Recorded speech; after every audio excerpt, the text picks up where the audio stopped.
ଦେଖନ୍ତୁ ଟିକେ ଭଲସେ ଆମେ ପିଲାକୁ ଦେଖି ତା ବାପା କିଏ ଜାଣିପାରୁଛୁ ନା ନାହିଁ, ଜାଣିପାରୁଛୁ ନା।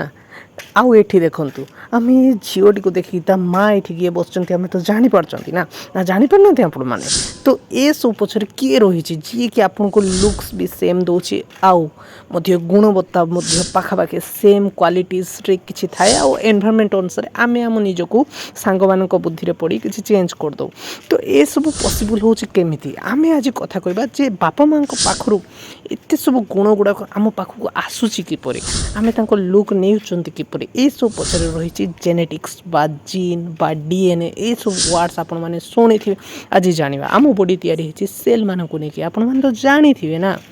ସେଲ୍ମାନଙ୍କୁ ନେଇକି ଆମ ଶରୀର ଗଠିତ ହୋଇଥିବା ବେଳେ ଏଇ ଜିନ୍ ମାନେ ଆମ ଶରୀରର ଗୁଣବତ୍ତାକୁ ଧରିକି ରଖିଛନ୍ତି। ଜିନ୍ ରହିଛି କ୍ରୋମୋଜୋମ୍ରେ, ଆଉ କ୍ରୋମୋଜୋମ୍ ଅଛି ନ୍ୟୁକ୍ଲିୟସ୍ରେ, ଆଉ ନ୍ୟୁକ୍ଲିୟସ୍ ଅଛି ଆମ ସେଲ୍ ଭିତରେ, ଆଉ ସେଲ୍ ଦେଖି ତ ଆମେ ଗଠିତ ଅଛୁ ଆପଣମାନେ ଜାଣିଛନ୍ତି ନା।